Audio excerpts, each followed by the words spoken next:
Hallo, hier sind wir wieder. Heute ist Sonntag, der 8. Januar und bei uns fängt das Jahr eigentlich so gut an, wie das alte aufgehört hat, mit wunderschönen Erlebnissen. Und hier hinter mir könnt ihr schon den Wasserfall sehen, den wir hier gefunden haben. Und der ist märchenhaft schön, wie ein verwunschener Wald.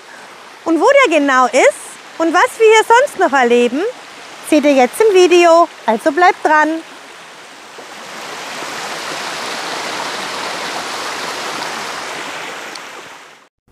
Wir sind Martina und Bernhard. Reisen war und ist unsere große Leidenschaft.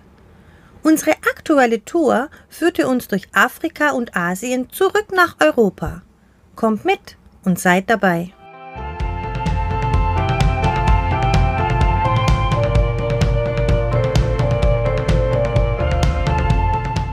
Nach 5 Tagen an diesem fantastischen Strand mit traumhaftem Wetter zieht es uns nun weiter.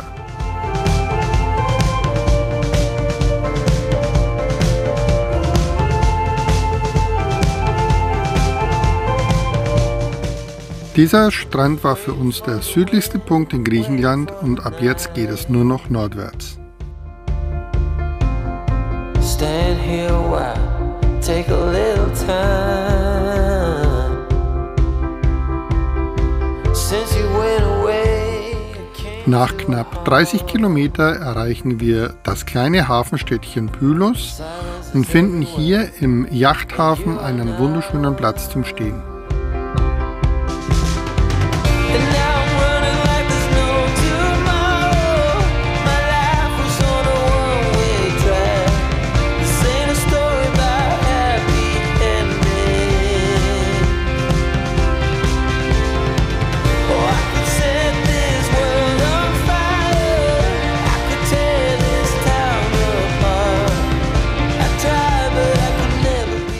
Hier in Pylos ist an den Feiertag der Heiligen Drei Könige richtig was los, da hier ein großes Spektakel aufgeführt wird.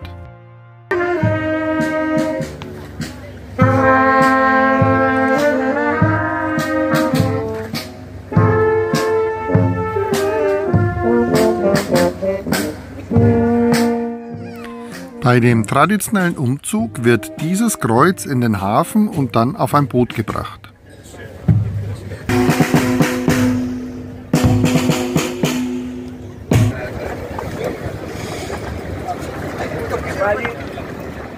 Das Boot legt ab und der orthodoxe Priester wirft das Kreuz ins Hafenbecken, um die Gewässer zu segnen.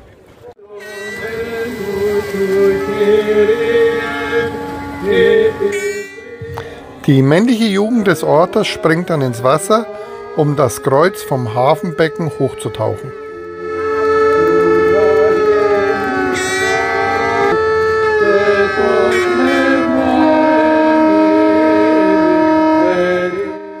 Derjenige, der das schafft und das Kreuz dem Priester zurückbringt, gilt für das ganze Jahr als gesegnet.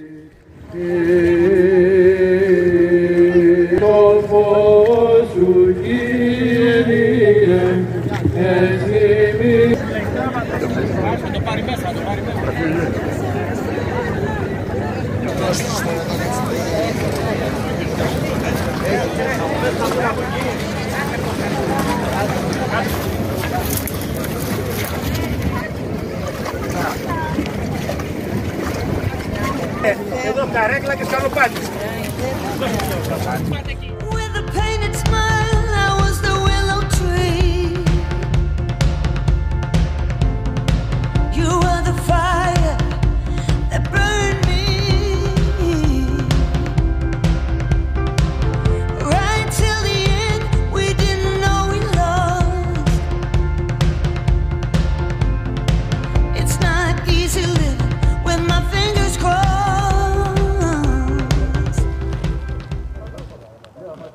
Nach dem spektakulären Spektakel gestern haben wir jetzt heute beschlossen, dass wir erstmal hier stehen bleiben im Hafen, waren eben einkaufen und jetzt machen wir ein paar Ausflüge. Hier im Umkreis von 10-15 Kilometer gibt es einiges zu sehen. Es gibt einen Wasserfall, den wir gerne besuchen möchten. Mal gucken, wie wir da mit dem Quad kommen. Und dann ist hier in der nächsten Bucht ist der Golden Beach. Das ist auch ein ganz, ganz toller Sandstrand, wo man auch stehen kann und wo man auch zu einem Castle hochgehen kann, zu einem alten Burg. Und in der übernächsten Bucht ist die allseits bekannte Ochsenmaulbucht, die wohl sehr spektakulär sein soll. Das ist alles Naturschutzgebiet. Und wir machen da jetzt mit dem Quad mal so ein paar Touren und gucken mal, was wir alles noch für euch und für uns entdecken können. Und die Hunde haben wir auch am Start.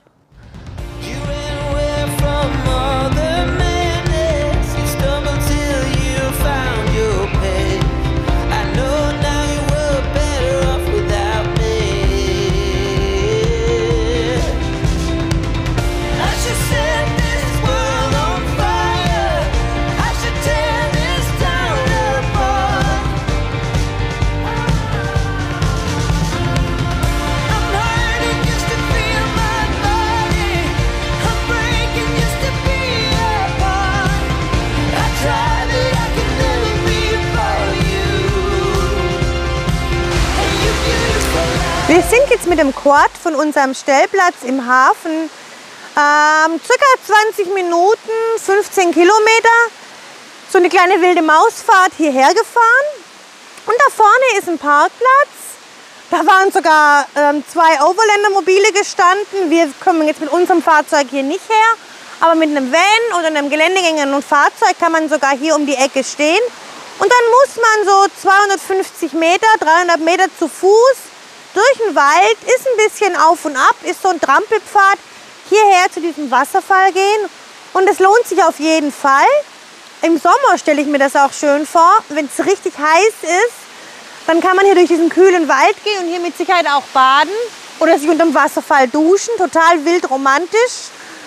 Heute ist ein bisschen bedeckt, aber das macht nichts. Es ist so schön und wir sind ganz alleine hier. Das finde ich besonders schön, wenn man außer der Saisonzeit einfach solche Sachen mit niemand teilen muss.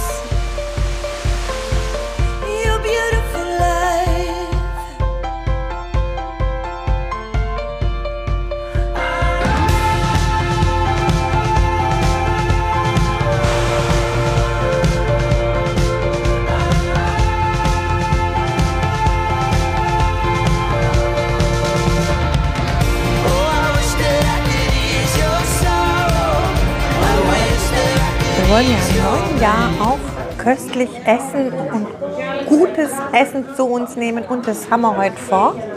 Wir haben geguckt, was hier in der Nähe noch offen hat. Viele Restaurants sind ja geschlossen und hier ist eine wunderschöne Promenade zwischen dem Golden Beach und unserem Hafenstellplatz.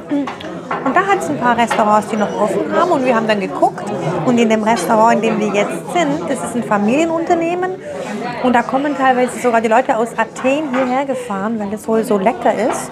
Und es ist auch, obwohl eigentlich sonst nicht so viel los ist, hier wirklich voll. Wir haben jetzt einen Platz bekommen und wir haben bestellt von der Tageskarte total leckeres Thunfisch-Carpaccio. Das schaut so wirklich toll aus. Und dann haben wir hier Artischocken in so einer Käsesoße. Artischockenböden in einer Käsesoße. Und unser Tzatziki, das bestellen wir eigentlich immer, weil das hier immer gut schmeckt. Und dazu gibt es leckeres Brot mit Olivenöl und ein Rosé Semi-Sweet, den trinken wir sehr gern. Und damit fangen wir mal an.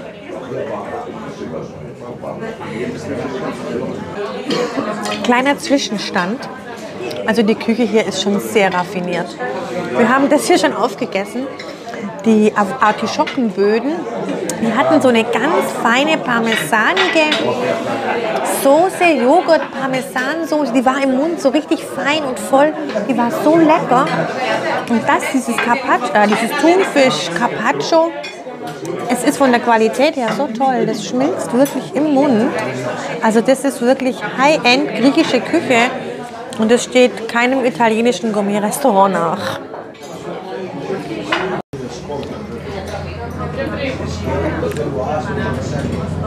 Wir sind beim Hauptgericht und wir sind jetzt, die Latte liegt schon ziemlich hoch jetzt. Also ich habe Ente mit so einem Möhrenpüree in einer Orangensauce. Und der Bernhard, der hat langsam geschmortes Schwein mit einer Soße und gedämpften Kartoffelchen dazu. Also wir sind sehr gespannt. Zum Wohl. Also Resümee, eins der besten Essen, die wir in Griechenland hatten. Außer natürlich meinen Weihnachts- und Silvestermenüs. Aber wirklich, dieses Restaurant hier ist wirklich ganz, ganz weit vorne. Und eigentlich muss ich ehrlich sagen, für mich ist es das beste griechische Restaurant, das wir bisher hatten. Mal von Sushi abgesehen und meinen Gerichten ist es seit Wochen, Monaten das beste Essen überhaupt. Das ist bis auf den Punkt, meine Ente war butterweich. Und du merkst halt auch, es ist jetzt keine, die eben mal in der Pfanne gebraten worden ist, sondern ich koche halt gerne und ich merke den Unterschied. Es ist eine Ente, die wurde mit Sicherheit im Ofen langsam bei 100, 150 Grad gegart, um dann ausgelöst zu werden und dann hier auf meinem Teller zu landen. Also keine Husch-Husch-Küche, sondern hier ist jemand mit Liebe am Werk und das schmeckt man und die Soßen waren lecker. Also wenn ihr in der Nähe seid, würde ich hierher kommen. Alle guten Dinge sind 3 und deswegen können wir natürlich nicht gehen ohne das dritte, das Dessert. Und wir sind eigentlich total satt, deswegen wollten wir eigentlich gar keins. Aber das hier ist traditionell griechisch. Ich weiß nicht, wie es heißt. Ich denke, es ist so ähnlich wie Baklava. Das ist so überbacken mit so ein bisschen Honig und Pistazien obendrauf. Und das hier ist ein weißes Schokoladenmus und es war auch intakt. Aber der Bernhard hat schon den Zipfel abgegessen. Konnte sich nicht beherrschen, aber es schaut köstlich aus. Es ist so ein weißes Schokoladenmus auf wie so Oreo-Boden. Und ich probiere das jetzt auch.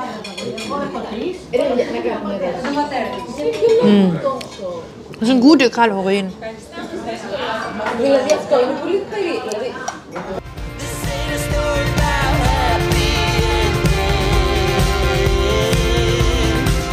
Nach dem hervorragenden Essen machen wir noch einen Ausflug zur Ochsenmaulbucht. Diesen Spot kennt man wahrscheinlich aus zahlreichen Instagram-Posts.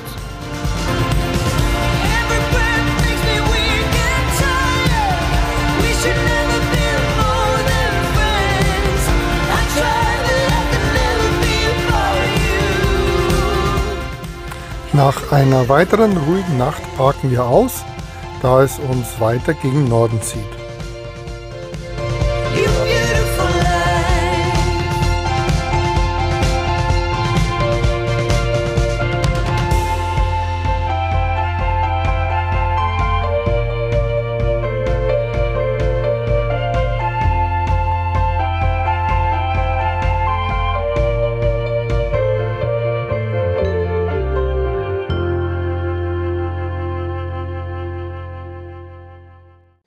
We wake,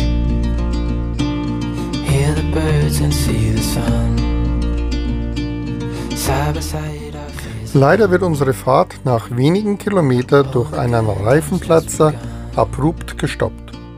Da wir sehr schnell zum Stehen kommen und sowohl Hubstützen als auch einen Reservereifen dabei haben, ist das Problem nicht allzu groß. Was du da? Tja, das, wenn ich wüsste. Hast du es kaputt gemacht? Right. With you and I, the future is bright. Oh, you and I, we got it. Das Schwierigste hierbei war, die verrosteten Schrauben der Halterung des Reserverades auf dem Anhänger zu lösen. You and I can weather any storm.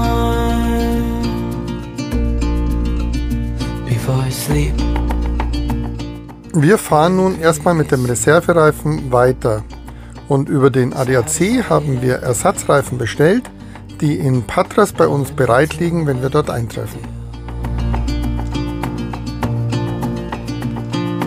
Oh, we know what we have, let's hold on tight. Found what we're looking for in life.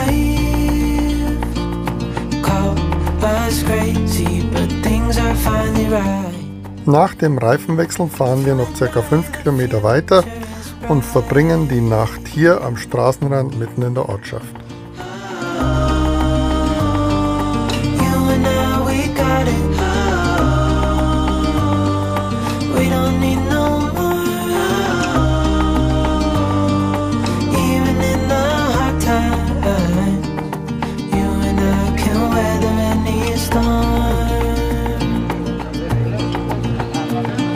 dem Motto Don't worry, be happy haben wir das Beste draus gemacht. Wir haben die Reifenpanne eben gehabt, einen Reifenplatzer auf dem Weg eigentlich nach Olympia. Das wären so 180 Kilometer gewesen und wir haben erst 30, 40 Kilometer zurückgelegt.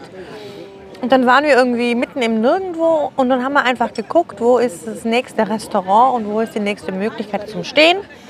Und jetzt stehen wir 5 Kilometer hinter unserem Reifenplatzer in einem Dorf, ich weiß gar nicht, wie das Dorf hier heißt, stehen mitten im Dorf mit unserem Gespann an der Seite, ganz ruhig in der Seitenstraße. Und dann sind wir hier vor und haben dieses Restaurant gefunden mit direktem Blick jetzt aufs Meer, am Meer sitzend, mit Sonnenuntergang und köstlichen Gerichten.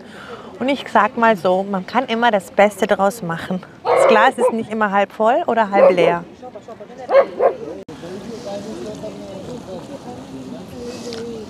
Ja, wir waren auf der Schnellstraße unterwegs und dann hat es einfach furchtbar gerumpelt. Wir haben dann auch ganz schnell angehalten. Ja, und der Reifen war komplett hinüber, der war komplett zerrissen. Ansonsten am Radkasten ist eigentlich nichts passiert. Das wäre grundsätzlich alles relativ einfach gewesen. Wir haben ein Ersatzrad dabei auf dem Hänger. Das heißt mit den Hubstützen, Reifen hoch, Reifen runter. Aber dann hatten wir das Problem, dass wir das Ersatzrad nicht runterbekommen haben. Oh, das ist fantastisch. Und mussten das Ganze aufbohren. Deswegen waren wir doch circa eine Stunde drüber, um den Ersatzrad wieder aufzuziehen. Aber es hat dann alles funktioniert. Wir sind noch 5, 6 Kilometer weitergefahren und sitzen jetzt hier in dieser schönen Taverne und alles ist gut.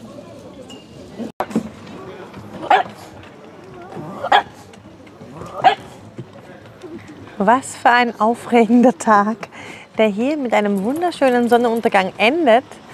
Unglaublich, was wir da in diesem Video erlebt haben, die letzten 3, 4 Tage. Ich sag mal so, Glück im Unglück, dass wir hierher gekommen sind. Besonders nett ist auch, dass uns aufgrund unseres Reifenschadens, den ich in Instagram gepostet habe, die Herren vom ADAC, der Herr Georgius, hat mir dann geschrieben, ob er uns helfen kann und dass es eben auch Reifen gäbe und ob er uns behilflich sein kann. Also seitdem wir unseren Kupplungsschaden hatten, pflegen wir mehr oder weniger einen engen Kontakt zum ADAC und es freut mich dann so.